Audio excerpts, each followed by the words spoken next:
というわけで皆さんこんにちは、こんばんは、高山です。今回はスマートウォッチからスマホにフォルムチェンジできる謎ガジェットを見つけたので買ってきました。普通に極小 Android スマホとして快適使用できる 2-in-1 モデルみたいなんでかなり期待しています。それでは早速いきましょう。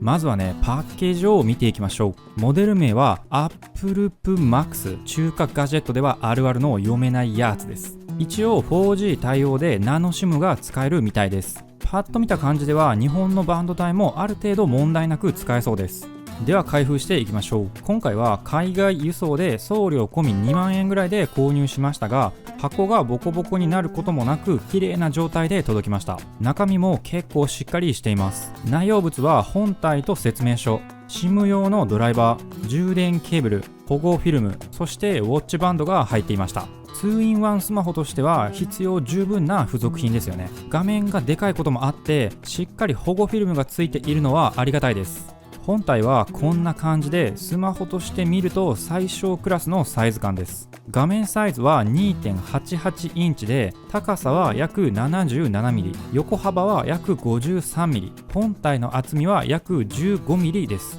一見厚みが太いようにも感じますが、競合ともいえる極小スマホの Jelly2 なども厚さ 16mm だったりするので全然許容範囲です。普通のスマートフォンとサイズ感を比べるとこんな感じ、もう圧倒的に小さいですね。ちなみにウォッチモードにするとこんな感じで非常にでかく感じます。取り付け取り外しともにワンタッチでできるので切り替えはかなりスムーズです。ちなみに一般的なスマートウォッチとサイズ感を比較するとこんな感じ、圧倒的にでかいです。一応マッチョが装着するとこんな感じで様になります。腕がたくましい人には相性良さそうです。時計として見ると最高にでかいけどスマホとして見ると最高に小さい、なんとも不思議なサイズ感です。それでは早速電源を入れてみましょう。起動処理は非常に高速でストレスなしです。また初期設定で日本語も選択できました。初期画面はこんな感じでスマートウォッチ風な操作感です。長押しでウォッチフェイスの変更も可能です。スワイプさせるとアプリ一覧が確認できます。プレイストアが初めからインストールされているので一般的な Android アプリを入れることができます。 Twitter とか Chrome とか YouTube とか一通り試してみましたが全部問題なく動いたんで対応範囲はかなり広そうです。レスポンスもかなり良くてブラウジングなど非常にスムーズで超快適です。そのままブラウザ内で YouTube もサクサク見れます。なかなか有能だと思います。文字入力は若干不便ですが押せないレベルではないです。慣れれば特に押し間違うこともなかったです。入力アプリもしめじや ATOK など好きなものがインストールできます。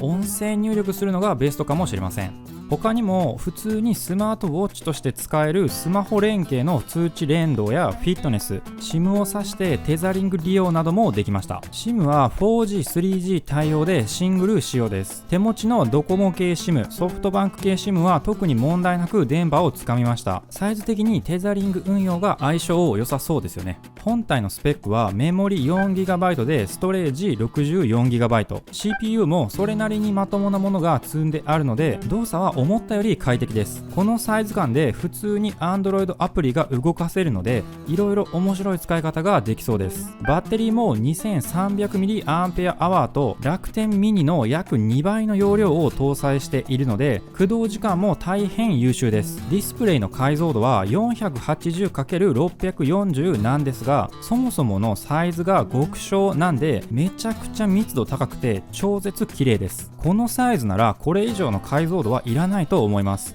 十分すぎる美しさです。カメラは13メガピクセルと5メガピクセルの2眼搭載でフロントとサイドに配置されています。フロントカメラの画質は少し残念でしたがサイドの13メガピクセルカメラはなかなか綺麗で驚きました。動画撮影もできるので普段腕に装着している時にワンテンポで撮影開始することができます。もちろん録音もできるので緊急時の状況保存などに使えそうです。なんかいろいろ悪いことにも使えそうですがくれぐれも悪用はしないでくださいね。さてスペックと機能紹介は一旦ここまでにしてこの端末で何ができるのかについて検証していこうと思います。実際に僕が思いついた使い道について掘り下げていきます。まずはテザリング用サブ端末ですね。これが一番想定できる使い道かもしれません。本体に標準搭載されているし、バッテリーも 2300mAh 搭載で、競合する端末の中では最もロングライフです。発熱も思ったより少ないし、普通に野外で10時間以上運用できたので、かなり実用的です。また一般的なルーターと比べてもかなり小さいので、単純にテザリング専用機としても十分活躍できそうです。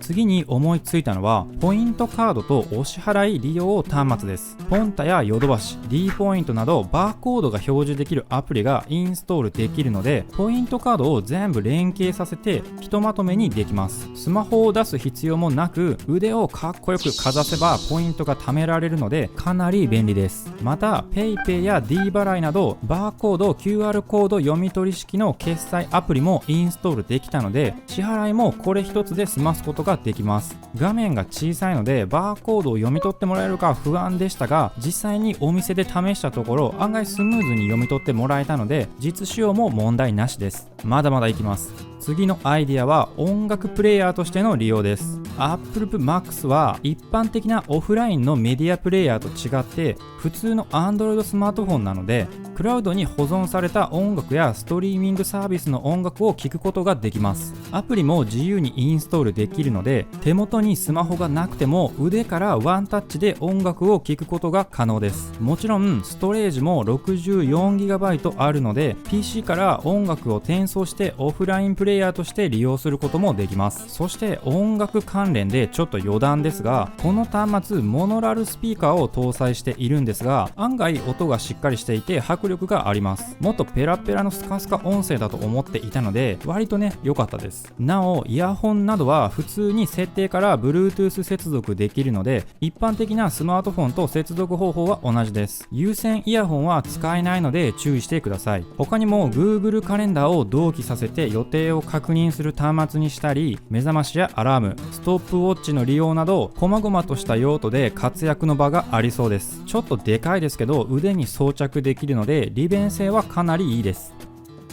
というわけで極小 2-in-1 スマホを一通りレビューしてきたんですが、いい点と悪い点をねそれぞれまとめてみました。まず良かった点はこちらです。まずね、スマートウォッチとしても使えて、最小サイズの Android スマホとしても使えるのが最も大きなポイントです。SIM が挿せるのでテザリング端末として利用したり、ポイントカードをまとめたり、クラウド音楽プレイヤーとして使ったりもできます。さらにバッテリーが超大容量なんで、これらの用途を丸1日無理なく使用できるのも大きな利点です。コンセプト製品じゃなくてちゃんと日常で使えるスペックになっているのはかなり評価できます。さらに YouTube 視聴やゲームもできてしまうしっかりとした性能を有しているので、レスポンスもよく想像以上に快適です。カメラも使える範囲の画質なんで、日常のちょっとした撮影や記録なんかにも使えます。という感じでいい点はいっぱいありましたが、ちょっと不便な点もいくつかあったのでここで紹介します。こちらです。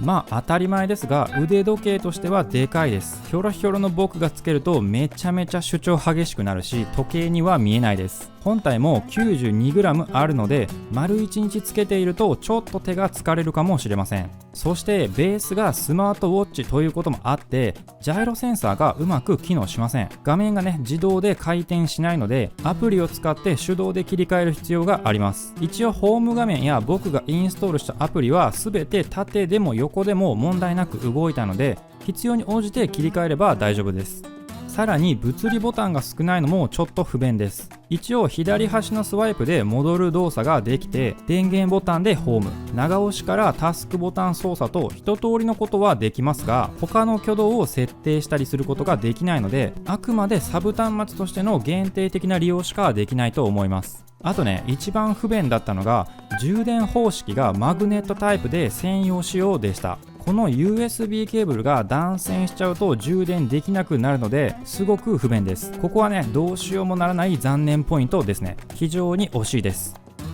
はい、ということで Apple Max のレビューでした。なかなか尖った特徴の面白い Android 端末でした。スマホ連携で普通のスマートウォッチとして使うこともできますが、おそらくこれを買った人たちは極小 Android スマホとして利用するパターンがほとんどなのではないでしょうか。自分で作ったアプリを入れたりすることもできるし、プレイストアから絶妙にマッチするアプリを探すこともできます。なかなか遊べそうな端末ですね。僕はね、先ほど紹介したような利用用途しか思いつきませんでしたが、これ Android なんでね、もっと振り切った面白い使い方がありそうな気がするんですよね。もしよかったらどんなアイデアでもいいのでコメントなどいただけると嬉しいです。もちろんご意見ご感想などもどしどしお待ちしております。試してみてほしいアプリなどもねあったら教えていただけると嬉しいです。また後日報告できればなと思います。そして最後に注意事項なんですが、今回の製品も前回紹介した怪しいスマホと同じで国内で認可を受けていない製品だということには変わりないので、購入はおすすめできません。この点はくれぐれも注意してください。というわけで最後までご視聴ありがとうございました。それでは良きスマホライフを。またお会いしましょう。バイバイ。